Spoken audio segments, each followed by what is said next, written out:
नमस्कार भक्तों, स्वागत है आपका एक सत्संग में। पिछली कथा में हमने शिव पुराण की महिमा के बारे में जाना था।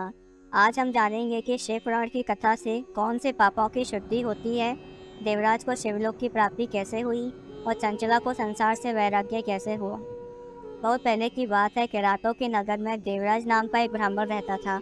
वह ज्ञान में कमजोर, गरीब, रस पीने वाला तथा वैदिक धर्म से विमुख था। वह स्नान संध्या नहीं करता था तथा उसमें वैश्यवृत्ति बढ़ती ही जा रही थी। वह भक्तों को ठगता था। उसने अनेक मनुष्यों को मारकर उन सब का धन हड़प लिया। उस पापी ने थोड़ा सा भी धन धर्म के काम में नहीं लगाया था। वह वैश्यगामी हो गया था। एक दिन वह घूमता हुआ देवयोग से प्रतिष्ठानपुर जा पहुंचा। वहां उसने शिवजी का मंदिर देखा, जहां बहुत से साधु महात्मा आए हुए थे। देवराज वहीं रुक गया। वहां रात में उसे बुखार आ गया और उसे बड़ी पीड़ा होने लगी। वहीं पर एक ब्राह्मण देवता शिव पुराण की कथा सुना रहे थे। बुखार में पड़ा देवराज भी ब्राह्मण के मुख से शिव कथा को रोज सुनता था। एक महीने बाद देवराज बीमार से पीड़ित अवस्था में चल बसा। यमराज के दूत उसे बांध कर यमपुरी ले गए। तभी वहां शिवलोक से भगवान शिव के पार्षदगण आ गए। वे कर्पूर के समान उज्ज्वल थे। उनके हाथ में त्रिशूल, पूरे शरीर पर भस्म, गले में रुद्राक्ष की माला उनके शरीर की शोभा बढ़ा रही थी। उन्होंने यमराज के दूतों को मार पीट कर देवराज को यमदूतों से छुड़ा लिया और वह उसे अपने विमान में बिठाकर कैलाश चले गए। और वहां पहुंचकर उन्होंने ब्राह्मण को भगवान शिव को हाथों में सौंप दिया। इस कहानी से यह पता चलता है कि जो मनुष्य पापी, दुराचारी तथा काम क्रोध मत लोभ में निरंतर डूबे रहते हैं, वह भी शिव पुराण पढ़ने अथवा सुनने से शुद्ध हो जाते हैं तथा उनके पापों का पूर्णतः नाश हो जाता है। इस विषय में मैं तुम्हें एक कथा और सुनाता हूँ। वास्तल नामक गांव में विदुक नाम का एक ब्राह्मण रहता था। वह अधर्मी, दुरात्मा एवं महापापी था। उसकी स्त्री बहुत सुंदर थी। उसका नाम चंचला था। वह सदा उत्तम धर्म का पालन करती थी, परंतु विदुक वैश्यगामी था। इस तरह कुकर्म करते हुए बहुत समय व्यतीत हो गया। उसकी स्त्री काम से पीड़ित होने पर भी कलेश सहकर काफी समय तक धर्मग्रस्त नहीं हुई, परंतु आगे चलकर वह भी अपने दुराचारी पति के आचरण से प्रभावित होकर दुराचारी और अपने धर्म से विमुख हो गई। इस तरह दुराचार में डूबे हुए उन पति का बहुत सा समय व्यर्थ बीत गया। वैश्यगामी दोषित बुद्धि वाला वह दुष्ट ब्राह्मण विदुक समय होने पर मृत्यु को प्राप्त हो नरक में चला गया। बहुत दिनों तक नरक के दुखों को भोग कर वह मूल बुद्धि पापी विद्यांचल पर्वत पर भयंकर पिशाच हुआ। इधर उस दुराचारी विदुक के मर जाने पर चंचला नामक स्त्री बहुत समय तक पुत्रों के साथ अपने घर में रहती रही। पति की मृत्यु के बाद वह भी धर्म से गिरकर पर पुरुषों का संग करने लगी थी। सतियां विपत्ति में भी अपने धर्म का पालन नहीं छोड़ती। यही तो तप है। तप कठिन तो होता है, लेकिन इसका फल मीठा होता है। विषयी सत्य को नहीं जानता, इसलिए विषयों के विषफल का स्वाद लेते हुए भोग करता है। एक दिन देवयोग से किसी पुण्य पर के आने पर वह अपने भाई बंधुओं के साथ पोखर क्षेत्र में कही। उसने तीर्थ के जल में स्नान किया एवं बंधुजनों के साथ यंत्र तंत्र घूमने लगी। घूमते घूमते वह एक देव मंदिर में गई। वहां उसने ग्रामर के मुख से भगवान शिव की परम पवित्र एवं मंगलकारी कथा सुनी। कथावाचक ब्राह्मण कह रहे थे कि जो स्त्रियां वे विचार करती हैं, वे मरने के बाद जब यमलोक जाती हैं, तब यमराज के दूत उन्हें तरह तरह की यातनाएं देते हैं। वह उसके कामांगों को गर्म लोहे के डंडे से दागते हैं, तब लोहे के पुरुष से उसका संसर्ग कराते हैं। यह सारे दंड इतनी वेदना देने वाले होते हैं कि जीव पुकार पुकार कर कहता है कि वह अब ऐसा नहीं करेगा, लेकिन यमदूत उसे नहीं छोड़ते। कर्मों का फल तो सबको भोगना ही पड़ता है। देव, ऋषि, मनुष्य सभी इससे बंधे हुए हैं। ब्राह्मण के मुख से यह वैराग्य बढ़ाने वाली कथा को सुनकर चंचला भय से व्याकुल हो गई। कथा समाप्त होने पर भी सभी लोग वहां से चले गए। तब कथा बोलने वाले ब्राह्मण देवता से चंचला ने कहा, हे ब्राह्मण, धर्म को न जानने के कारण मेरे द्वारा बहुत दुराचार हुआ है। स्वामी, मेरे ऊपर कृपा कर उद्धार कीजिए। आपके प्रवचन को सुनकर मुझे संसार से वैराग्य हो गया है। मुझ मूर्ख चित्त वाली पापनी को धिक्कार है। मैं निंदा के योग्य हूँ। मैं बुरे विषयों में फंसकर अपने धर्म से विमुख हो गई थी। कौन मुझ जैसी कुमार में मन लगाने वाली पापनी का साथ देगा? जब यमदूत मेरे गले में फंदा डालकर मुझे बांध कर ले जाएंगे और नरक में मेरे शरीर के टुकड़े करेंगे, तब मैं कैसे उन महायातनाओं को सहन कर पाऊंगी? मैं सब प्रकार से नष्ट हो गई हूँ, क्योंकि अभी तक मैं हर तरह से पाप में ही डूब रही हूँ। हे ब्राह्मण, आप मेरे गुरु हैं, आप ही मेरे माता पिता हैं। मैं आपकी शरण में आई हूँ। मुझ अबला का अब आप ही उद्धार कीजिए। इस प्रकार विलाप करती हुई चंचला ब्राह्मण देवता के चरणों में गिर पड़ी। तब ब्राह्मण ने उसे कृपा पूर्वक उठाया सांबर बोले, नारी तुम सौभाग्यशाली हो, जब भगवान शंकर की कृपा से तुमने वैराग्यपूर्ण शिव पुराण की कथा सुनकर समय से अपनी गलती का एहसास कर लिया। तुम डरो मत और भगवान शिव की शरण में जाओ, उनकी परम कृपा से तुम्हारे सभी पाप नष्ट हो जाएंगे। मैं तुम्हें भगवान शिव की कथा सहित वह मार्ग बताऊंगा जिसके द्वारा तुम्हें सुख देने वाली उत्तम गति प्राप्त होगी। शिव कथा से तुम्हारी बुद्धि शुद्ध हो गई है और तुम्हें पश्चाताप हुआ है तथा मन में वैराग्य उत्पन्न हुआ है। पश्चाताप ही पाप करने वाले पापियों के लिए सबसे बड़ा प्रायश्चित है। पश्चाताप ही पापों का शोधक है, इसी से पापों की शुद्धि होती है। सत्पुरुषों के अनुसार पापों की शुद्धि के लिए प्रायश्चित पश्चाताप से ही संपन्न होता है। जो मनुष्य अपने कुकर्म के लिए पश्चाताप नहीं करता वह उत्तम गति को प्राप्त नहीं करता, परंतु जिसमें अपने कुकृत्य पर हार्दिक पश्चाताप होता है वह अवश्य उत्तम गति का भागीदार होता है, इसमें कोई संशय नहीं है। शिव पुराण की कथा सुनने से चित्त की शुद्धि एवं मन निर्मल हो जाता है। शुद्ध चित्त में ही भगवान शिव व पार्वती का वास होता है। वह शुद्धात्मा पुरुष सदा शिव के पद को प्राप्त होता है। इस कथा का श्रवण सभी मनुष्यों के लिए कल्याणकारी है। यह कथा भवबंधन रूपी रोग का नाश करने वाली है। भगवान शिव की कथा सुनकर हृदय में उसका मनन करना चाहिए, इससे चित्त की शुद्धि होती है। चित्त शुद्धि होने से ज्ञान और वैराग्य के साथ महेश्वर की भक्ति निश्चय ही प्रकट होती है तथा उनके कृपा प्रसाद से दिव्य मुक्ति प्राप्त होती है। जो मनुष्य माया के प्रति आसक्त हैं वह संसार बंधन से मुक्त नहीं हो पाता।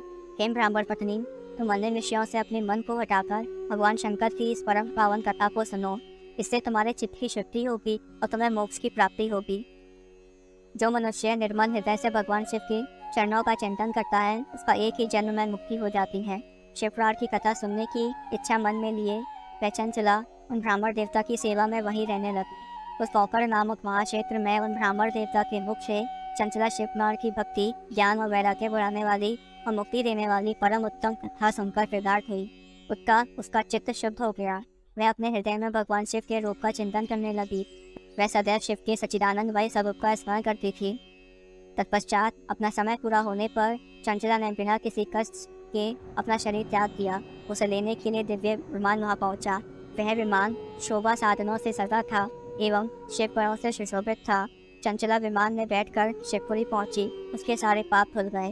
वह दिव्यांगना हो गई। वह गौरांगी देवी मस्तक पर अर्धचंद्र का मुकुट एवं भव्य दिव्य आभूषण पहने शिवपुरी पहुंची। वहाँ उसने सनातन देवता त्रिनेत्रधारी महादेव जी को देखा। सभी देवता उनकी सेवा में भक्तिभाव से उपस्थित थे। उनकी अंग कांति करोड़ों सूर्य के समान प्रकाशित हो रही थी। 5 मुख और हर मुख में 3-3 नेत्र थे। मस्तक पर अर्धचंद्राकार मुकुट शोभायमान हो रहा था। कंठ में नीला चिन्ह था। उनके साथ में देवी गौरी विराजमान थी जो विद्युत पुंज के समान प्रकाशित हो रही थी। महादेव जी की कांति कर्पूर के समान गौर थी। उनके शरीर पर सफेद वस्त्र थे तथा शरीर सफेद भस्म से युक्त था। इस प्रकार भगवान शिव के परम उज्ज्वल रूप के दर्शन कर चंचला बहुत प्रसन्न हुई। उसने भगवान को बारंबार प्रणाम किया और हाथ जोड़कर प्रेम, आनंद और संतोष से युक्त हो विनीत भाव से खड़ी हो गई। उसके नेत्रों से आनंद के आंसुओं की धारा बहने लगी। भगवान शंकर व भगवती गौरी ने करुणा के साथ सौम्य दृष्टि से देखकर चंचला को अपने पास बुलाया। गौरी उमा ने उसे प्रेम पूर्वक अपनी सखी बना लिया। चंचला सुख पूर्वक भगवान शिव के धाम में उमा देवी की सखी के रूप में निवास करने लगी। अब हम जानेंगे कि कैसे चंचला के पति विदुर का उद्धार हुआ। एक दिन चंचला आनंद में मग्न उमा देवी के पास गई और दोनों हाथ जोड़कर उनकी स्तुति करने लगी। चंचला बोली, हे गिरिराज नंदिनी, स्कंदमाता उमा, आप सभी मनुष्य एवं देवताओं द्वारा पूजनीय हो तथा समस्त सुखों को देने वाली हो। आप शंभु प्रिया हो। आप ही सर्वोर और निरंकुर हो। आप ही प्रकृति की पोषक हो। हे माता, आप ही संसार की सृष्टि पालन संहार करने वाली हो। आप ही ब्रह्मा, विष्णु और महेश को उत्तम प्रतिष्ठा देने वाली परम शक्ति हो। सदगति प्राप्त चंचला इस प्रकार देवी की स्तुति कर शांत हो गई। उसकी आंखों में प्रेम के आंसू उमड़ आए। तब शंकर प्रिय भक्त वत्सला उमा देवी ने बड़े प्रेम से चंचला को चुप कराते हुए कहा, सखी चंचला, मैं तुम्हारी स्तुति से प्रसन्न हूँ। बोलो, क्या वर मांगती हो?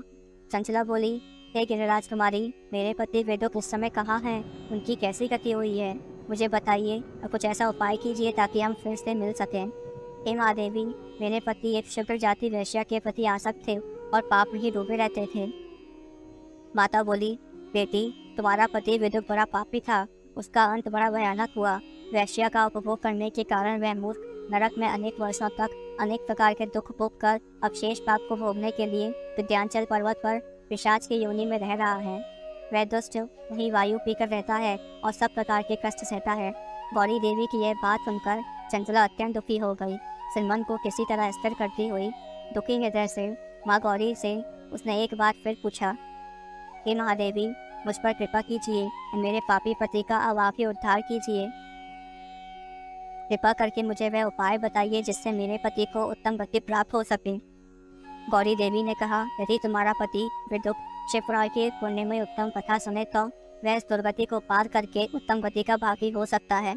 अमृत के समान मधुर गौरी देवी का यह वचन सुनकर चंचला ने दोनों हाथ जोड़कर मस्तक झुकाकर उन्हें बारंबार प्रणाम किया तथा प्रार्थना की कि मेरे पति को शिवपुराण सुनने की व्यवस्था कीजिए। ब्राह्मण पत्नी चंचला के बार बार प्रार्थना करने पर शिवप्रिया गौरी देवी ने भगवान शिव की महिमा का गान करने वाले गंधर्वदास तुम्बारू को बुलाकर कहा, तुम्बारू, तुम्हारी भगवान शिव में प्रीति है। तुम मेरे मन की सभी बात जानकर मेरे कार्य को पूरा करते हो।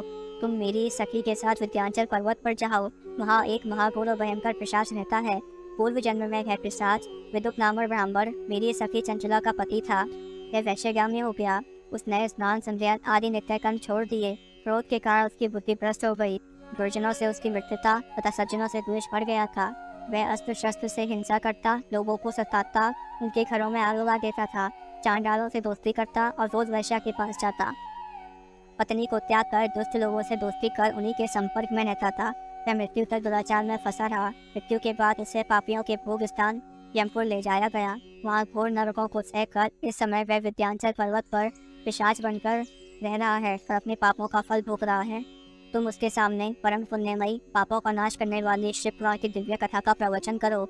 इस कथा को सुनने से उसका हृदय सभी पापों से मुक्त होकर शुद्ध हो जाएगा और वह प्रेत योनि से मुक्त हो जाएगा। दुर्गति से मुक्त होने पर उस विदुक नामक पिशाच को विमान में बिठाकर तुम भगवान शिव के पास ले आना।